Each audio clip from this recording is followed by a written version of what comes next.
terkait dengan identifikasi SKR dalam penghitungan beban kerja pada penataan jabatan Bapak Ibu.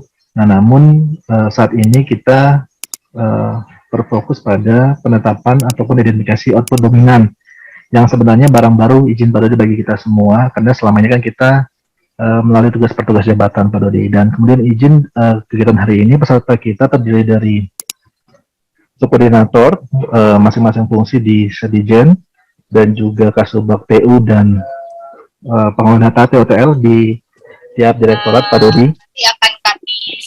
Dan yang sudah bergabung bersama kita Pak Dodi, izin dari direktorat direktorat SMA, SMP dan PMPK sudah bergabung Pak, dan ada Pak Daryono juga sudah bergabung di Sedijen, kemudian program dari rumah tangga juga sudah bergabung Pak. Jadi mungkin apakah kita masih menunggu apa mungkin izin saya kembalikan ke Pak Dodi Pak. Ya, kita mulai aja ya sambil menunggu yang lain. Oke, terima kasih Mas Anggi. Assalamualaikum warahmatullahi wabarakatuh. Waalaikumsalam. Selamat siang, salam sejahtera dan salam sehat.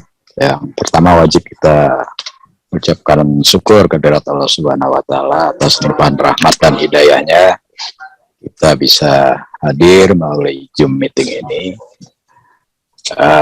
Permohonan maaf saya tidak bisa menampilkan wajah ya karena saya berada di kantor BPKP pusat, ada keperluan. Jadi disampaikan Mas Anggi bahwa kita harus menyusun terkait dengan beban kerja ya, analisis beban kerja. Kenapa ini penting? Nah, kita ingin mendapat gambaran jabatan yang diperlukan sesuai dengan tugas dan fungsi. Nah, untuk itu dalam melakukan penataan kami memerlukan data terkait dengan output dominan dari masing-masing jabatan. Nah, hari ini atau siang hari ini nanti Mas Anggi bisa memberikan gambaran ya terkait dengan output dominan. Kemudian dalam pelaksanaannya juga kita memperhatikan beban kerja. Beban kerja merupakan aspek yang paling pokok ya untuk menjadi dasar dalam perhitungan yang nantinya akan dijabarkan dalam satu target pekerjaan untuk setiap jabatan. Termasuk di dalamnya adalah standar kemampuan rata-rata. Dua aspek ini, beban kerja dan standar kemampuan rata-rata, tentunya juga kita harus juga memperhatikan waktu kerja efektif dalam pelaksanaan tugas. Sehingga waktu kerja efektif ini nanti dijadikan ukuran dalam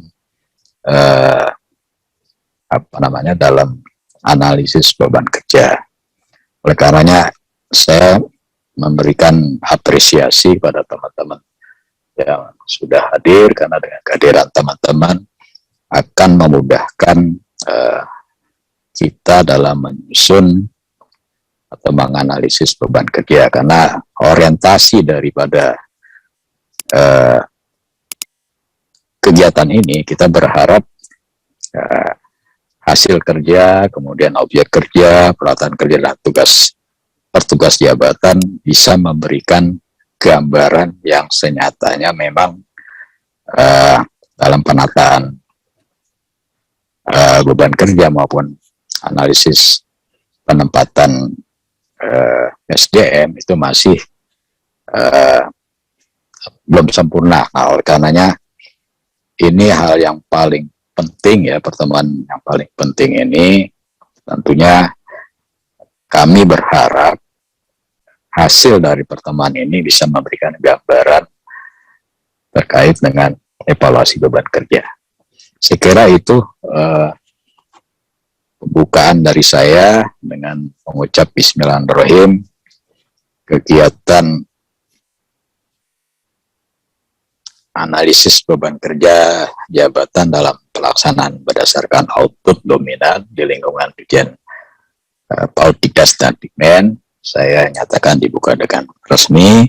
Mudah-mudahan ini bisa memberikan manfaat untuk kita semua dalam merealisasi beban kerja ataupun output yang dominan yang kita harapkan. Demikian, wabillahi taufiq wal hidayah. Wassalamualaikum warahmatullahi wabarakatuh. Silakan Mas Anggi dilanjutkan. Siap. Terima kasih Pak Dodi atas perkenan waktunya. Izin Pak Dodi, saya melanjutkan sedikit Pak Dodi. Bapak dan Ibu, izin saya melanjutkan dan permohonan maaf juga saya sampaikan karena Bu Wanda sepertinya berhalangan, Pak, izin Bapak Ibu, karena sedang ada kedukaan. Jadi sejatinya Bu Wanda akan memandu bersama kita di kegiatan pekan hari ini. Jadi izin saya yang memandunya.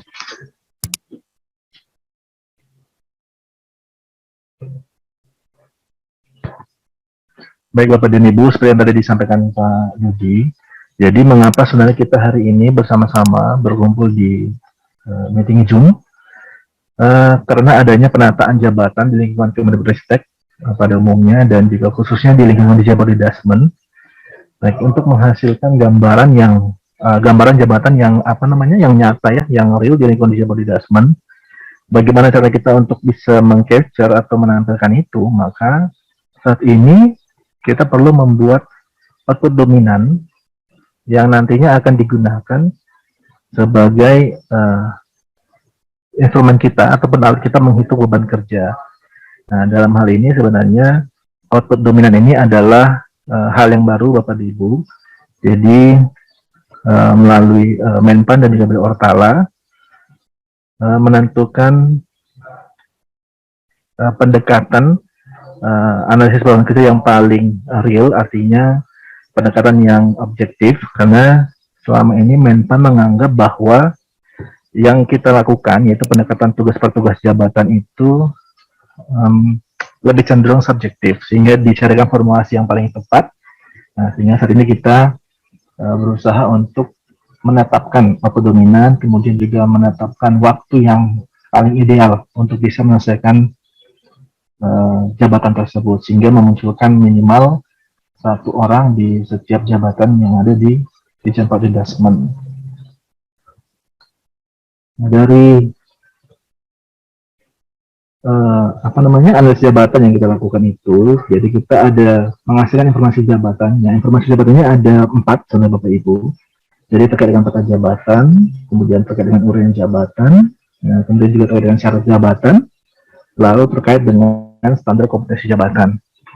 Nah, yang mau kita susun pada siang ini ataupun yang kita akan berdiskusi bersama itu erat kaitannya dengan peta jabatan. Artinya ketika peta jabatan itu muncul, nah itu yang akan sebagai tempat, artinya jabatan apa aja yang perlu di satker kita atau jabatan apa saja yang tidak perlu di satker kita. Nah, itu adalah muaranya peta jabatan. Nah, namun sebelum bisa menghasilkan peta jabatan, tentunya kita harus menghitung satu persatu jabatannya, ada berapa jumlah kebutuhannya, sudah sesuai dengan yang lembaga atau institusi kita butuhkan. Nah, output dominan inilah sekarang yang digunakan Bapak Ibu ya. Dan manfaatnya apa sih sebenarnya manfaatnya itu? Jadi mulai dari perencanaan pegawai, kemudian dapat juga kita gunakan sebagai rekrutmen dan seleksi ya, terutama untuk CPNS gitu. Kemudian perencanaan karir juga kita bisa mulai dari informasi jabatan. Artinya saat kita mengembangkan pola karir itu, kita bisa melihat misalnya syarat kompetensinya, kemudian syarat jabatan yang perlu dipenuhi.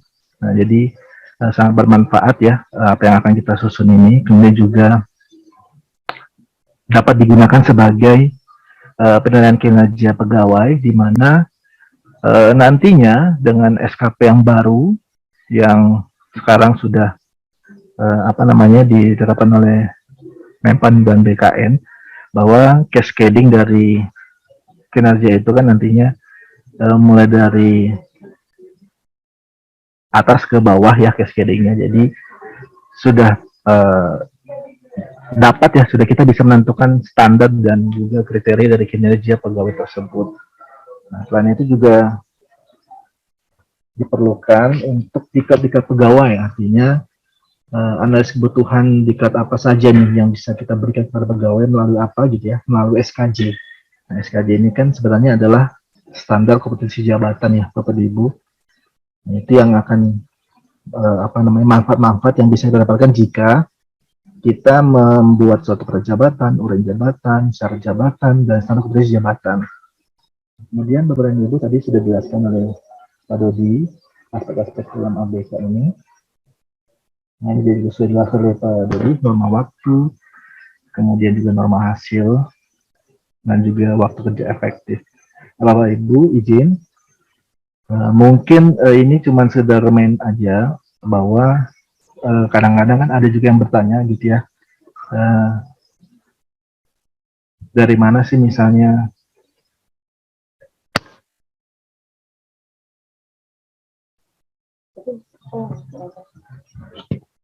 izin Bapak Ibu, ini saya suaranya kedengaran apa pelan ya, soalnya kadang-kadang suka nggak kedengaran suara saya kadang-kadang.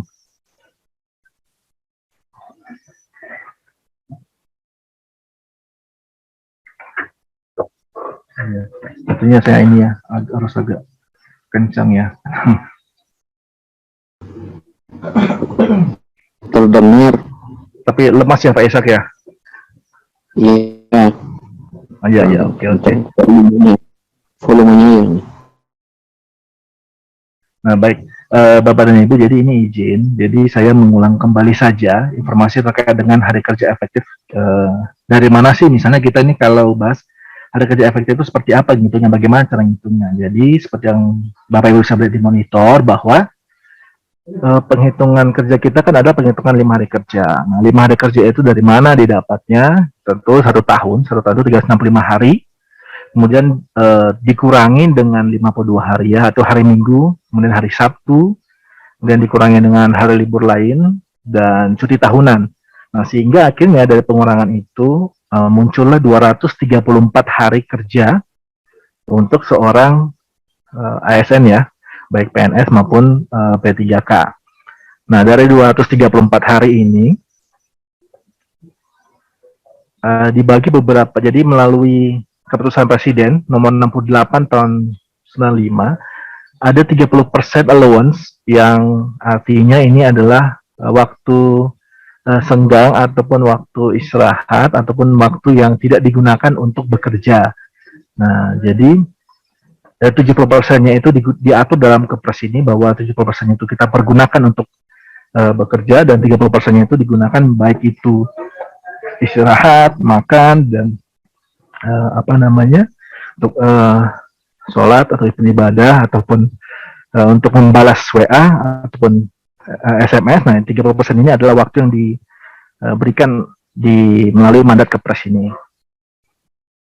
Nah, kemudian tadi dari 234 hari tadi yang dalam 1 tahun itu, maka ada rincian kerjanya yang bisa kita breakdown lagi ya.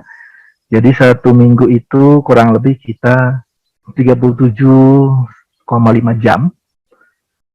Kemudian jam kerja efektif yang seminggu tadi itu dikurangi dengan allowance yang 30% tadi, sehingga akan menghasilkan 26,5 jam gitu ya. Nah, 26,5 jam ini kita breakdown lagi, sehingga kita supaya mendapatkan hasil akurat untuk 1 hari kerja kita itu berapa lama sebenarnya.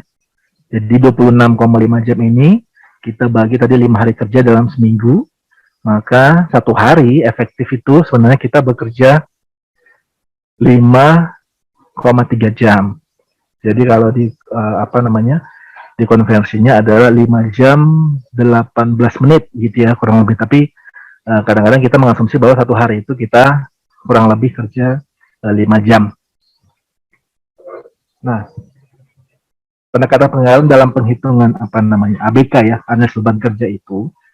Jadi kita tuh ada 4 sebenarnya ya. Jadi melalui output itu dapat pendekatan hasil kerja, kemudian melalui objek kerja, kemudian juga berdasarkan peralatan kerja apa aja yang diperlukan gitu. Kemudian tugas per tugas jabatan. Nah, yang selama ini kita lakukan adalah pendekatan yang nomor 4, Bapak Ibu. Jadi pendekatan tugas per tugas jabatan. Jadi selama ini kalau misalnya Bapak Ibu melihat penghitungan PBK ataupun SKP yang ada di kita, bahwa uraian jabatan itu dijabarin, ada yang 8 jabatan, ada yang 10 uraian jabatannya, ada yang mungkin lebih dari 10 per masing-masing jabatan. Nah, itu kemudian dicarikan berapa SKR-nya, artinya standar kemampuan rata-rata, waktunya berapa lama, kemudian dikalikan dengan volume pekerjaannya. Nah, hal inilah yang dianggap oleh Menpan dan BKN, metode ini sudah kurang relevan kalau digunakan saat ini. Karena itu diasumsikan, dianggap oleh BKN dan Menpan itu cenderung subjektif, gitu. Artinya beda orang, walaupun di dalam jabatan yang sama, namun bisa beda waktunya, kemudian bisa beda pendekatan volume kerja yang dihasilkan, gitu. Nah, sehingga dicari formulasi baru nih, oleh BKN dan Menpan dengan output dominan ini. Nah, kemudian bagaimana sih sebenarnya alur dalam pelaksanaan analisis beban kerja ini yang menggunakan output dominan? Jadi di awal itu kita menentukan jabatan pelaksana di bidang ketatarusahaan. Jadi kita identifikasi, misalnya begini, apakah JF yang ada sudah mengerjakan tugas-tugas di tata usaha. Kemudian kita identifikasi apakah ada tugas yang belum dikerjakan oleh JF tadi. Nah, jika masih ada tugas yang irisannya belum dapat dipenuhi oleh Jafung, maka akan dikerjakan tugas itu oleh jabatan pelaksana. Nah, ketika kita sudah meng-cascading atau kita sudah membuat cascading itu, kemudian kita membuat minat seperti yang sekarang ini kita menyepakati gitu ya, menyepakati output dominan yang akan kita gunakan. Jadi volume masing-masing tugas yang belum ditangani kita hitung, kemudian waktu yang dibutuhkan untuk menyelesaikan volume tugasnya itu kita hitung, melalui kita tetapkan juga SKR-nya.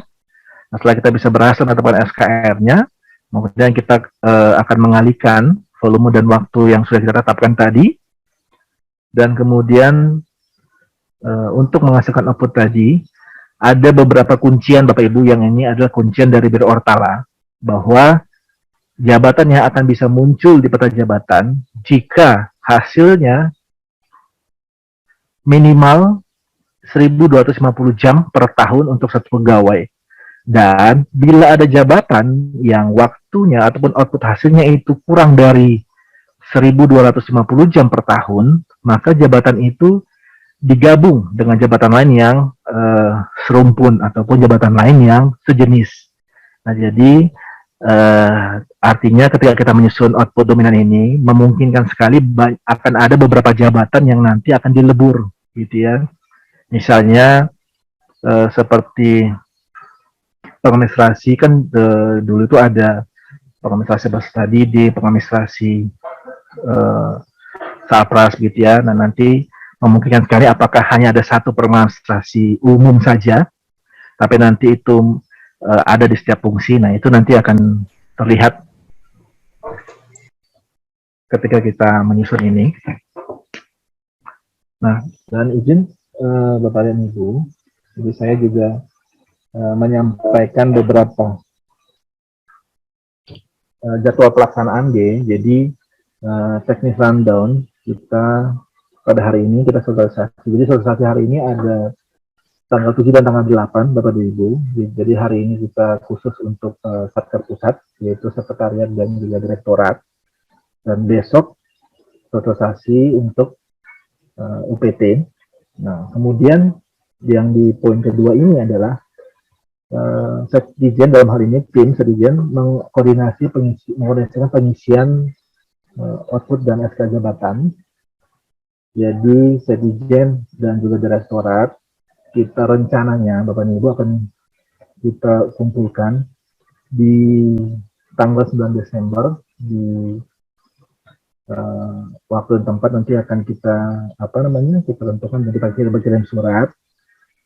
Dan untuk UPT itu 14 dan juga 15 Desember.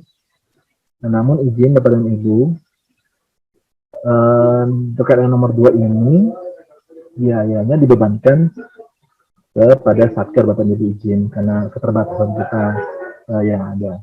Nah, kemudian di poin ketiga ini Bapak dan Ibu, kita menerima hasil pengumpulan output dari teman-teman di pusat, Satker pusat dan di UPT itu terbagi kelompokkan ya.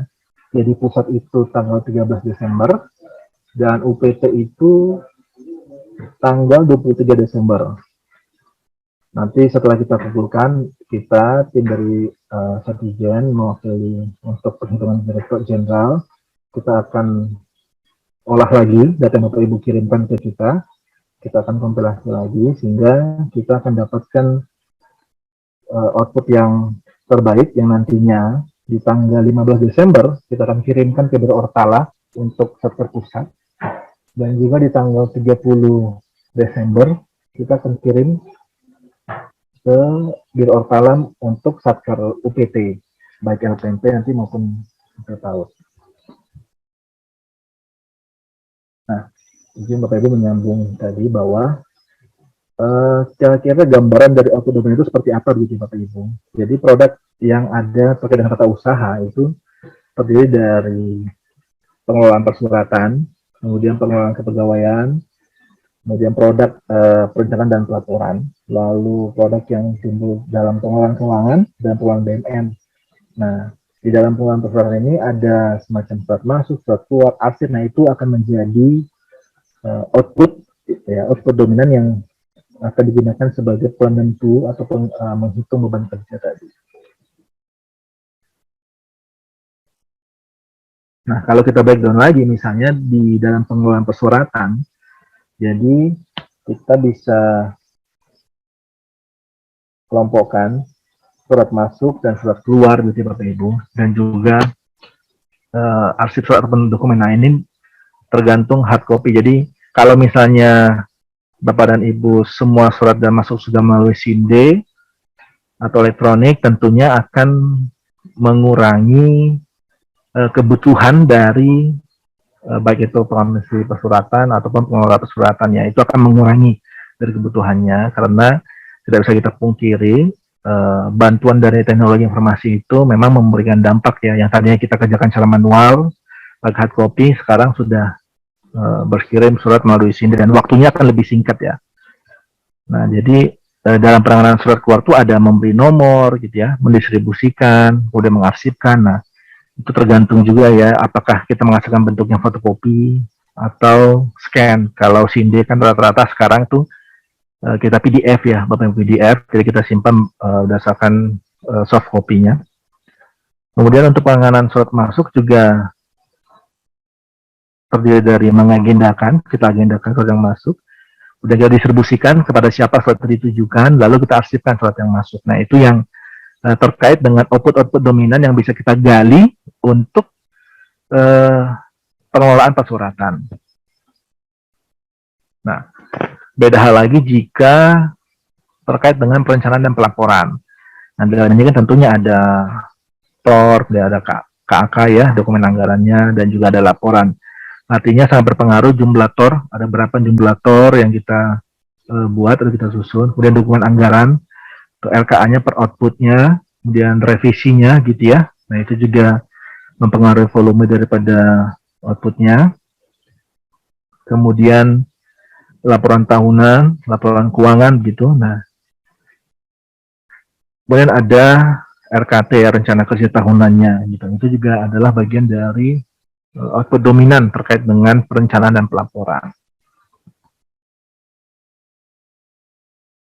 Nah, sedangkan untuk pengelola keuangan, outputnya itu sebenarnya adalah dokumen pelaksanaan anggaran, gitu ya. Nah, dokumen pelaksanaan anggaran ini apa saja, gitu ya, terbagi dari SPJ, seperti kegiatan, perjalanan, gitu ya, belanja pegawai. Nah, kemudian ada lagi dokumen pencairan anggaran. Nah, jadi ketika kita sedang menyusun nanti jabatan yang terkait dengan pengelolaan keuangan ini. Nah, dua poin penting inilah yang menjadi dasar output yang akan kita gunakan gitu. Nah, sedangkan untuk pengelolaan kepegawaian memang lebih banyak ya output yang bisa digunakan, namun waktunya relatif bervariasi, artinya lebih sedikit waktu yang diperlukan untuk menyusunnya. Jadi mulai dari pengurusan kenaikan pangkat, kemudian kenaikan jabatan, urusan kenaikan gaji berkala, gitu ya, pengurusan penghargaan, karis, LKSN, sampai pada pengurusan penjatuhan disiplinnya, itu adalah output-output yang diperlukan dalam pengelolaan pegawai. Artinya kalau kita ingin mencari berapa sih jumlah pengelola kepegawaian kita, nah maka output yang 13 ini merupakan hal-hal yang perlu kita perhitungkan ya. Ada seberapa banyak, apakah nanti hasilnya cukup satu orang atau mungkin bisa lebih atau bahkan kurang. Nah, di sini yang nanti perlu kita perlu kita sedikit memberi perhatian ya, Bapak dan Ibu ya. Karena memang dengan adanya output dominan ini, kecenderungannya bahwa jabatan-jabatan yang ada saat ini kebutuhannya akan berkurang ya, Bapak dan Ibu ya. Tidak seperti yang mekanisme contoh misalnya seperti di tata laksana. Di tata laksana ini ada jabatan, di pada jabatan yang sekarang ini 4 orang gitu kebutuhannya. Ada kemungkinan jika menggunakan dominan maka kebutuhan yang diperlukan itu berkurang dari kebutuhan yang ada saat ini. Begitu juga dengan jabatan-jabatan lain. Nah, namun itu semua kita juga nanti harus berdiskusi bersama ya Bapak dan Ibu untuk menetapkan waktunya yang ideal, karena Bapak dan Ibu kan istilahnya yang pengempunya, yang tahu betul di dalam seberapa lama untuk mengerjakannya. Nah, kemudian untuk pengelolaan BMN, output yang digunakan itu adalah inventaris BMN.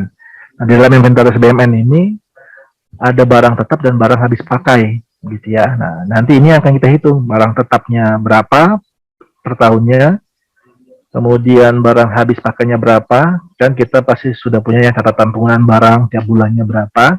Nanti di endingnya kita hitung per tahun berapa sih barangnya habis pakai. Kemudian usul pengadaan barang, usul penghapusan barang, sampai pada penyusunan laporan BMN dan pemeriksaan kondisi barang. Nah, itu adalah output yang digunakan untuk menghitung kebutuhan di pengelolaan BMN. Nah, Bapak dan Ibu izin, ini adalah salah satu contoh ketika kita sedang menyusun PBK di verifikator keuangan. Jadi output dominannya itu cuma ada 2, dokumen pencairan anggaran dan juga laporan. Nah, namun di dalam dokumen pencairan anggaran ini ada langkah-langkahnya, ada UP gitu ya, ada TUP-nya, LS kontraktualnya, LS bendaharanya. Nah, ini yang nanti kita di tanggal 9, jika tidak ada halangan, kita akan bersama-sama ini untuk memastikan output yang idealnya berapa dan juga waktu. Nah, seperti ini kan saat ini ada waktu ketika kita buat UP itu 60 menit per dokumen. Nah, Bapak Ibu, apakah menganggap ini cukup, kurangkah waktunya atau berlebihkah waktunya? Nah, ini diberikan kesempatan sebesar-besarnya oleh Biro Ortala untuk menentukan waktu yang paling ideal untuk menyelesaikan UP gitu ya, untuk satu dokumen UP. Begitu halnya juga dengan TUP dan juga LS yang kontraktual maupun yang bendahara. Nah, ini nanti kita akan breakdown apakah waktu ini dianggap cukup ataukah memang sebenarnya sudah berlebih atau kurang lama gitu. Nah, ini yang kita akan diskusikan bersama. Nah, contoh lain yang mungkin bisa kami tampilkan adalah pengelola barang milik negara. Nah, jadi dalam pengelola BMN ini outputnya sebenarnya cuma satu ya, data barang persediaan. Namun yang output kedua laporan adalah karena masing-masing setiap jabatan tentunya harus membuatkan laporan dalam pelaksanaan tugas setiap tahunnya ya, apa saja yang dia kerjakan terkait dengan jabatan yang dia empu. Jadi di dalam ini ada pemeriksaan data BMN gitu ya, artinya seberapa banyak gitu ya data yang kita harus periksa di dalam, misalnya kita hitungkan per bulannya dan per tahunnya gitu ya. Kemudian BSAT seberapa banyak sih BSAT yang biasanya kita buatkan gitu. Nah, itu juga kita hitungkan nanti. Lalu ketika kita mengikut data, ada berapa data BNN yang memang sehari-harinya ataupun tiap bulannya kita input gitu ya, berapa banyak gitu. Nah, yang terakhir tuh ada penataan barang dan juga distribusinya gitu. Nah, ini yang nanti kita akan hitung seberapa banyak yang perlu ditata dan seberapa banyak yang kita distribusikan. Karena kalau melihat menitnya, sebenarnya ini relatif mungkin singkat ya, tapi tidak tahu Bapak Ibu apakah ini kurang waktunya ataupun kalau saya memandang mungkin ini bisa kita gali lagi ya waktunya ini. Nah, dari Bapak dan Ibu izin, jadi beberapa hal yang memang perlu kita perhatikan bersama nanti adalah terkait dengan waktu dan volume output dominannya Bapak dan Ibu. Nah, jadi izin Bapak dan Ibu, ini beberapa yang bisa kami sampaikan terkait dengan output dominan. Mungkin untuk Bapak dan Ibu yang hadir di via Zoom ini, jika ada yang ingin ditanya, dipersilakan Bapak dan Ibu.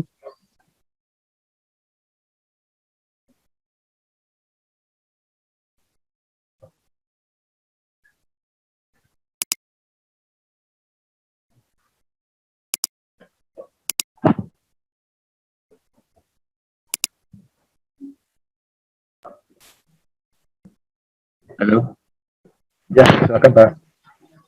selamat siang Mas. Pagi. Ya, siang Pak. Ini saya Bilal dari BMN Pak, mau menanyakan Iya Pak. khususnya terkait dengan BMN ini Pak. Tadi saya lihat di situ paparannya untuk BMN ini lebih ke inventarisasi ya Pak ya. Iya, benar. Inventarisasi aset. Padahal di dalam penatausahaan BMN ini ada pembukuan, ada inventarisasi, dan ada pelaporan. Kalau Pak izin, sepertinya ini Pak, apakah sinyal saya mungkin Pak terganggu?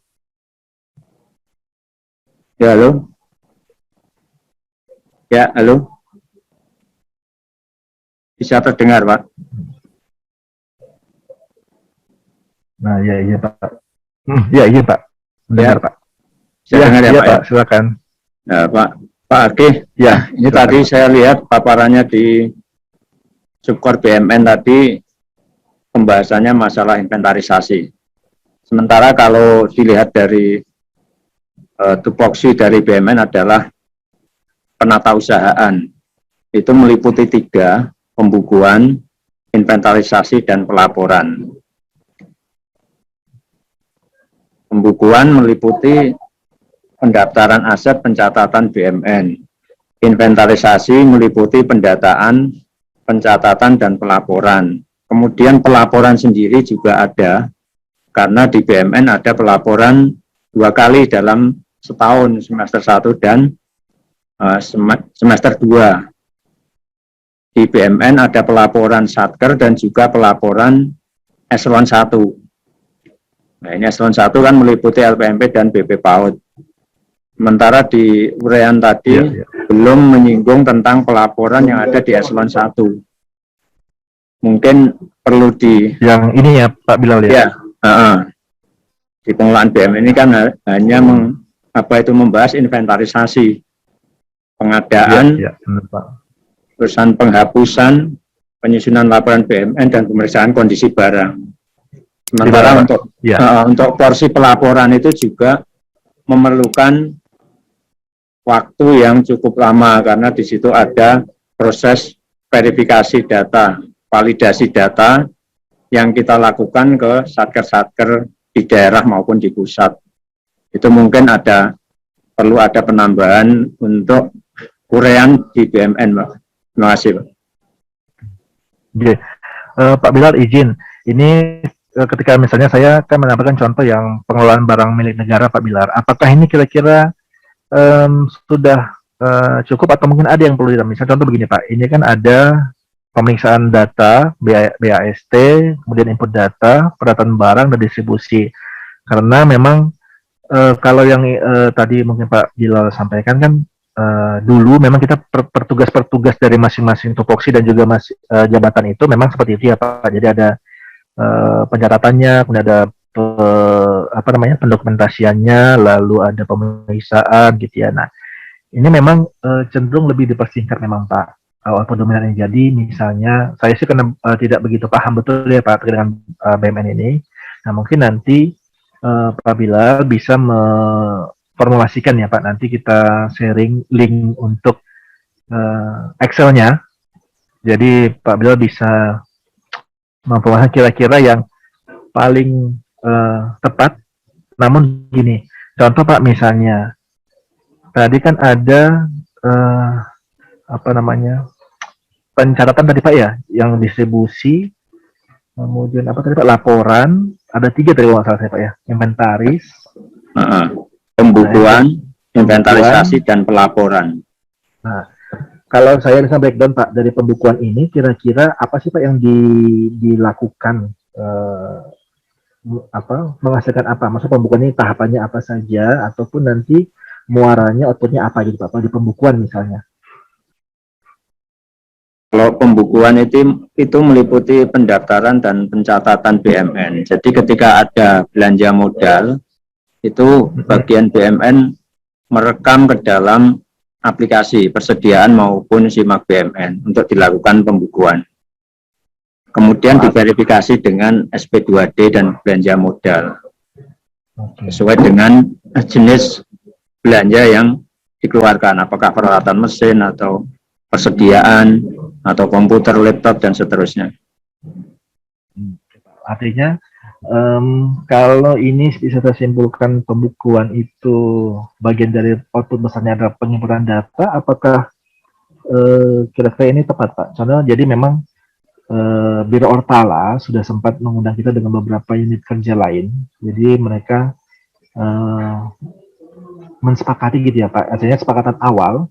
Jadi yang saya bilang tadi mungkin menginput dan memverifikasi itu, input datanya itu di satu input data itu satu langkah sendiri. Kemudian tadi verifikasi itu mungkin dimasukkan ke dalam pemeriksaan data BMN ini Pak, sehingga dia membutuhkan waktu kan lumayan lama nih, ada 180 menit ketika dia melakukan pemeriksaan. Nah, apakah langkah ini ketika dia dipersingkat seperti itu Pak, memang mekanismenya? Yang langkah ini masuk ke dalam langkah inventarisasi sendiri, apa langkah yang dipersingkat di dalam step-step BMN Pak? Nah, kalau saya lihat ini kan output dominan dia cuma data barang persediaan ya Pak. Nah, di data persediaan barang ini dibagi lagi sama mereka bahwa pemeriksaan data, BAST, penginputan data, dan pendataan barang. Lalu terakhir dia distribusi. Nah, inventarisasi tadi, nah ada kemungkinan menurut saya Pak, tapi ini kan tergantung Bapak yang paling memahami. Ada kemungkinan dia mulai dari step penginputan data, BAST, dan pemeriksaan tadi. Itu dalam satu proses inventarisasi, mungkin gitu ya Pak. Nah, baru selanjutnya dia penataan barang dan juga distribusi. Apakah mungkin ini, nah kira-kira ini Pak, dari langkah yang ada ini, yang sedang ditampilkan, butuh langkah apa lagi nih yang perlu ditambahkan sebenarnya Pak? Kalau output dominan nomor 1 ini kan data barang persediaan ya Pak ya? Ya, betul. Sementara di BMN itu selain persediaan kan juga aset tetap. Aset tetap dan barang habis berarti ya? Kalau aset tetap itu kan memang aset yang digunakan untuk aktivitas dari taker selama lebih dari 1 tahun, seperti peralatan mesin, gedung, bangunan, tanah, mobil, kendaraan, itu kan aset tetap. Nah ini kan sepertinya belum muncul di sini nih Pak. Saya lihatnya hanya baru data barang persediaan. Kalau persediaan itu kan habis pakai ya Pak. Best pakai, betul, betul. Kayak toner, kayak kertas itu kan. Nilai umur ekonomisnya kurang dari 1 tahun. Sementara yang lebih dari 1 tahun kan belum tergambar di sini, Pak. Oh iya, iya. Berarti yang terkait dengan aset tetap itu yang belum tergambar ya Pak ya? Terkait dengan apa namanya usia umur ekonomis dari barang itu ya belum tercakupi di sini berarti ya Pak? Iya. Oke. Berarti sebenarnya langkah kebesarannya itu adalah inventarisasi, kemudian distribusi dan pelaporan gitu ya Pak, langkah besarnya dalam pengelolaan BMN ya? Iya.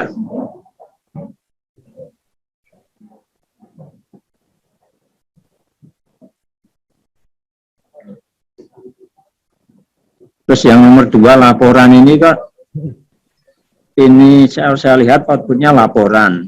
Ya. Terus waktunya kok per laporan 60 menit. Ini laporan yang mana ini ya Pak ya? Nah, ini tadi saya kalau nggak salah dengar, saya tangkap tadi laporan itu ada terbagi apa ya tadi laporan yang apa tadi ada dua laporan ya kalau nggak salah tadi apa ya? Yang di BMN itu ya. Yang laporan apa tadi yang untuk memang sebagai pengempu jabatannya tugas yang dilakukan sama laporan terkait dengan pengelolaan BMN-nya gitu ya Pak tadi berarti ya. Iya. Nah, berarti nanti Pak mungkin di dalam laporan ini kita bisa breakdown nanti Pak. Jadi laporannya itu berarti ada dua laporan ya gitu ya Pak. Berarti contoh misalnya gini Pak, seorang pengelola BMN ini membuat dua laporan berarti Pak sifatnya ya, dua laporan besar ya. Kalau laporan sebetulnya 3 Pak. Jadi pertama semester 1 tahunan sama laporan keuangan audited. Jadi setelah BPK memeriksa laporan keuangan, kita diwajibkan untuk menyusun laporan keuangan yang audited. Nah, yang membeda ini tapi isi dari semester 1 dan semester 2 ini sama ya Pak? Laporan yang dibuat. Kalau semester 1 itu kan melaporkan Januari, periodisasi Januari sampai Juni. Kalau semester 2 itu melaporkan Januari sampai Desember. Jadi selama 1 tahun. Kemudian yang LK audited itu setelah diaudit oleh BPK, biasanya ada koreksi-koreksi dari BPK, terus kita menyusun lagi laporan keuangan audited. Nah, biasanya untuk laporan per bulannya Pak, asumsi yang ini berapa lama sih Pak waktu yang diperlukan untuk membuat satu laporan, misalnya laporan di bulan Januari misalnya, laporan semester pertama misalnya, itu berapa lama Pak? Maksudnya dalam 1 bulan mengerjakan laporan itu berapa lama gitu? Iya, untuk menghasilkan satu laporan itu, atau gini, untuk menghasilkan laporan di bulan Januari itu tuh berapa lama waktu yang diperlukan gitu Pak untuk membuat laporan itu?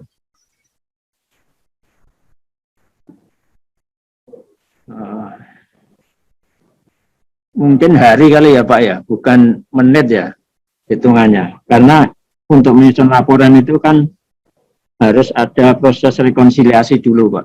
Menyamakan data, kemudian kita kalau ada data yang tidak sama, kita cari selisihnya, itu kan kayaknya nggak bisa dilakukan hanya hitungan menit ya Pak. Oh iya saya lupa. Nah, maksud saya gini Pak, rekonsiliasi itu kan memang sebelum kita buat laporannya ya, artinya kita ada proses rekonsiliasi segala macam sampai akhirnya kita bukukan dalam laporan. Nah, maksud saya tahapan bukan dari rekonsiliasi. Nah, mungkin ini Pak yang 60 menit ini adalah ketika proses rekonsiliasinya sudah selesai, sudah tidak ditemukan apa namanya perbedaan tadi. Nah, tinggal kita buatkan dalam bentuk menyusun laporannya gitu Pak. Nah, ini sepertinya Pak yang 60 menit ini adalah ketika menyusun laporannya gitu Pak. Nah, apakah misalnya memang menyusun laporan ini membutuhkan waktu lebih dari 60 menit Pak, satu laporannya itu. Jadi proses rekonsiliasi mungkin ya membutuhkan waktu kan Pak, ada rekonsiliasinya dulu gitu ya, perbedaan tadi disamakan dulu, nah itu mungkin membutuhkan waktunya. Tapi setelah hasil itu semua kita lewatin, nah kan kita buat laporannya nih Pak, artinya kita tinggal memasukkan data-data tadi, apakah data rekon tadi ke dalam sebuah bentuk laporan, itu berapa lama Pak? Ketika kita buatkan, jadi bukan sebelum laporannya, jadi setelah jadi sudah semuanya rekonsiliasi terjadi, nah kita mau apa namanya istilahnya, muat lah di dalam bentuk laporan gitu Pak. Jadi yang dimaksud laporan di sini ini setelah data itu matang ya? Ya, Matang betul, kemudian jadi final itu ya? Iya, betul Pak. Nah, proses rekonsiliasi itu Pak sebenarnya ada di tahapan apa ya Pak? Rekonsiliasi itu Pak? Rekonsiliasi itu tahap sebelum melakukan penyusunan laporan. Oh, artinya ketika kita sudah melakukan distribusi, nah baru tahapan apa namanya, pas ending laporannya itu baru kita rekonsiliasi semua data-data BMN tadi gitu ya Pak Mas ya? Iya. Nah, kalau eselon 1 kan rekonsiliasinya dengan LPMP dan BP PAUD seluruhnya sama direktorat. Oke, Kemudian baik, Pak. baru menyusun laporan. Oke. Nah, mungkin nanti mungkin bisa nanti Pak mohon bantuannya, nanti mungkin dijabarkan kira-kira proses rekonsiliasi itu adalah tahapan setelah apa? Maksudnya memang kan sebelum mengisi laporan. Jadi kan tadi tiga besarnya kan ada inventarisasi, distribusi, kemudian laporan gitu ya Pak. Nah, apakah rekonsiliasi ini tahapan lain di luar distribusi dan inventarisasi tadi, atau sebenarnya dia bagian dari ketika kita mendistribusikan barang gitu, ketika kita mendistribusikan BMN ini ada tahapan rekonsiliasi di dalamnya gitu Pak. Nanti izin tolong dibantu di breakdown ya Pak. Nanti kita akan apa namanya share link materinya Pak nanti untuk dibuatkan seperti ini Pak. Iya ya, siap Pak. Iya. Terima kasih Pak. Terima kasih Pak Bilal informasinya. Izin Bapak Ibu, apa Bapak Ibu ada lagi yang ingin bertanya di luar dengan pengelolaan BMN, mungkin direktorat terkait dengan Salpras atau terkait dengan peserta didik? Izin Mas Agi. Oh iya, ya Pak Ali. Ya, tadi yang apa namanya, yang TOTL belum ditayangin ya. Pengen tahu output dominannya apa sih? Iya. Terima kasih Mas Agi. Oh iya, sebentar Pak. TOTL-nya ya Pak. Izin Mas Agi. Halo. Iya, saya udah menjawab tapi mute ternyata, sorry. Ya, gimana Bu? Ini untuk yang tanggal 9 Desember itu kan tinggal 2 hari lagi. Iya. Itu nanti bagaimana maksudnya? Kita dikumpulkan di hotel, terus bintek di hotel, terus semua dibebankan pada masing-masing satker, gitu ya? Iya. Jadi bukan satu satker itu berapa kira-kira yang diundang? Satu sih Bu, perwakilan dari TOTL-nya Bu. Tapi izin sepertinya bukan di hotel. Planning awalnya itu dia di aula Cepete Bu, di aula lantai 3 Cepete. Gitu. Jadi kita apa namanya mengundang atau ngumpulin ya, bukan mengundang, sama-sama mengumpulkan teman-teman bersama direktur itu di aula Cepete gitu. Jadi kenapa kita selesai hari ini tanggal 7 sehingga nanti datanya kan kita akan bagikan, artinya konsep apa namanya Excel tadi, output dominan dan segala macamnya. Nah, kan Bapak Ibu kan sudah pernah nih ada PBK yang udah kita hitung nih Bu Erlita ya. Jadi dari PBK itu nanti Mbak Erlita reduce, masa kurangin kira-kira output yang dominannya apa. Contoh kan misalnya kalau di dalam analisis jabatan ya, kalau di TOTL mungkin ketika nyusun peta jabatan ataupun kita buat peta jabatan ada mengumpulkan gitu ya, mengumpulkan data, mengolah data gitu ya. Nah, tapi nanti yang dihitung bukan itunya, artinya outputnya berapa jabatan sih yang Bu Elta analisis atau bukan analisis, maksudnya olah di direktorat PMPK, ada berapa banyak jabatannya, kemudian ada berapa banyak informasi jabatan yang bisa diolah gitu ya di direktorat.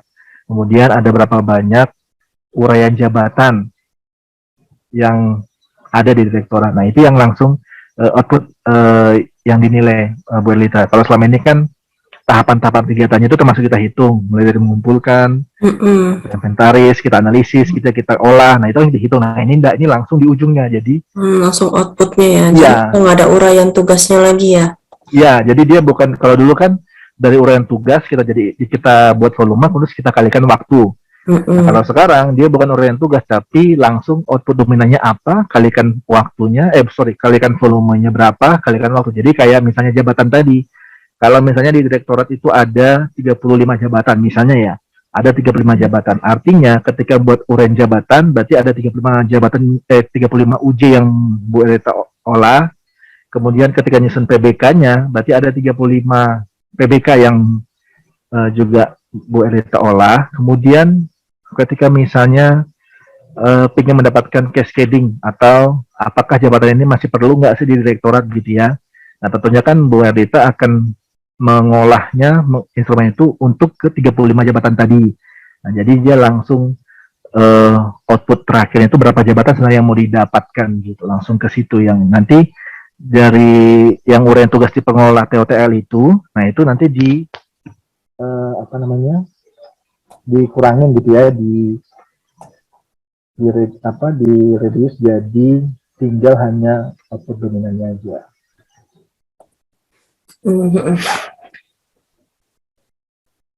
Paham. Berarti nanti tanggal 9 kita menyusun semua jenis jabatan gitu ya?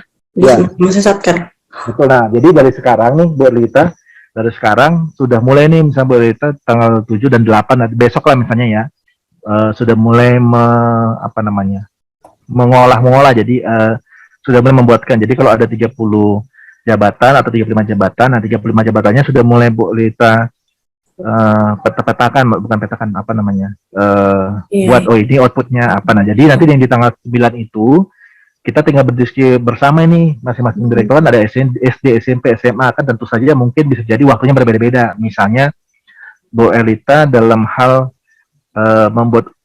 mengolah uraian jabatan, mungkin satu jabatannya membutuhkan waktu hanya 60 menit misalnya. Nah ada kemungkinan di direktorat lain dia butuh waktu misalnya 90 menit. Nah tinggal itu nanti kita rembuk bareng diskusikan yang ideal tuh berapa sih untuk menghasilkan satu uraian jabatan. Nah itu yang di tanggal 9-nya gitu Bu Elita. Ya oke. Nanti mau difasilitasi via Zoom ya Mas ya tanggal 9 soalnya saya mau lewat Zoom aja. Oh kan PMPK dekat, tinggal nyebrang ke PMPK ke CPT. Lagi di luar. Oh siap. Oke, thank you.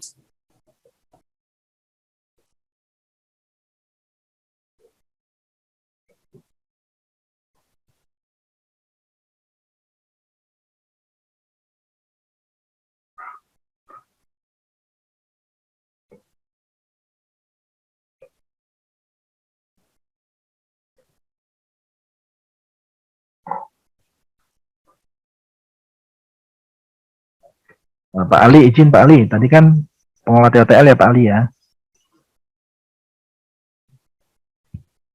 Halo Pak Ali. Halo ya, Mas Oki. Nah, jadi memang untuk TOTL kebetulan saya belum ini buatkan tadi yang seperti format tadi, karena saya tadi mengambil sampling aja di BMN terus di keuangan, tapi kurang lebih tadi yang sudah kita seperti dengan Bu Elita juga tadi diskusi yang kita bahas itu bahwa nah contoh kalau ini kan adalah uraian awal ya. Jadi seorang TOTL, pengelola TOTL itu ada 9 uraian, 9 tugas. Jadi dia pertama mengumpulkan data tata laksana gitu ya, kemudian menginput data tata laksana, terus mengolah data tata laksana, terus direkapitulasi datanya. Nah artinya data tata laksana ini kan bukan data tata laksana, data ketata laksanaan. Nah kalau data ketata laksanaan ini kan sebenarnya seorang TOTL kan dia selain analis jabatan juga terkait dengan pos ya Pak Ali, terkait dengan pos, iya kan, artinya nah nanti di breakdown kalau ini kan ada 4 tahapan, jadi satu aja tinggal, artinya ada berapa data terkait ketata laksanaan, baik itu misalnya pos ataupun SP ataupun terkait dengan analis jabatan, beban kerja, ada berapa banyak yang dilakukan, nah langsung outputnya itu. Nah kalau dulu kan misalnya nih di nomor 1 tuh bisa saja kita misalnya ada 10 pos, ada 20 pos, ya kan. Kemudian di nomor 2 juga begitu, di input ada 10 pos, ada 20 pos, artinya sudah ada 40 pos ini, padahal kita cuma punya 10 pos sebenarnya kan begitu.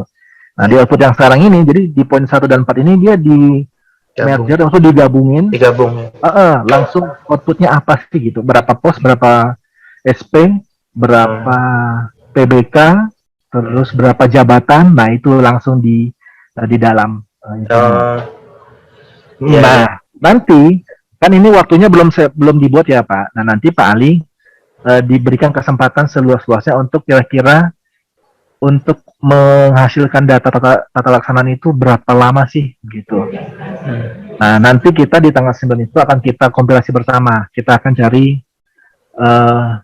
kesepakatan waktu idealnya berapa. Jadi nantinya semua direktorat akan memiliki waktu yang sama di dalam TTL-nya. Siap, siap. Gitu. Ya. Jadi izin tapi Pak Ali sama seperti kayak Bu Ardita tadi. Ya. Mungkin nanti mulai dari hari ini dan besok bisa diramu-ramu ya Pak Ali ya, maksudnya semua jabatan yang ada di satunya Pak Ali berapa, terus berapa waktunya. Jadi ketika kita tanggal 9, nah kita tinggal kompilasi dan finishing dan menetapkan waktu dan outputnya saja gitu. Ya. Nah, baik, terima kasih Pak Ali. Siap Mas Adi. Terima kasih. Ya, sama-sama Pak. Izin Bapak dan Ibu, apakah mungkin ada lagi selain Bu Elit dan Pak Ali yang ingin bertanya? Dari Pak Virgo, dari SMA, ada yang mau ditanya Pak? Halo izin Pak Virgo. Dari Pak Ishak, Taut, ada yang mau ditanyakan Pak? Halo Pak Ishak. Baik. Ya, dari SMA dan Taut, ini sedang berhalangan ya. Kalau dari SD, Pak Mervan ada? Baik, kalau begitu kayaknya teman-teman juga ada beberapa yang ini sedang bekerja ada kegiatan lain. Nah, izin Pak Dodi, saya kembalikan Pak ke Pak Dodi, mungkin ada wejangan ataupun closing statement-nya Pak Dodi. Bang Agi, izin Bang Agi, Henry. Iya, akan muncul. Halo Bang Agi. Ya, gimana Pak? Untuk pengisiannya nanti ada format dari Biro atau gimana itu Bang Agi? Ya, nanti ada formatnya Pak, nanti kita sharing ya Pak, kita share nanti formatnya Pak. Ya, makasih Bang Agi. Ya, sama-sama Pak. Baik, Bapak dan Ibu, izin tadi saya share file di chat, mohon di-download untuk nanti digunakan bahan Bapak dan Ibu untuk menyusun output dominan. Nah, jika misalnya ada hal-hal lebih lanjut nanti yang ingin ditanyakan, boleh menghubungi saya atau juga bisa juga menghubungi Bu Yuyun untuk lebih lanjut informasi yang Bapak Ibu perlukan. Izin silakan Bapak Ibu diambil file yang ada di chat room, sudah saya share tadi Bapak Ibu. Baik Bapak dan Ibu, izin terima kasih atas kehadirannya dalam Zoom. Jika Bapak dan Ibu tidak ada yang ingin ditanyakan lagi, nah izin Pak Dodi, atas izin Pak Dodi, kita akhiri ya Bapak dan Ibu kegiatan meeting Zoom kita hari ini. Nah Bapak dan Ibu yang belum mendownload, silakan di-download materinya. Ya.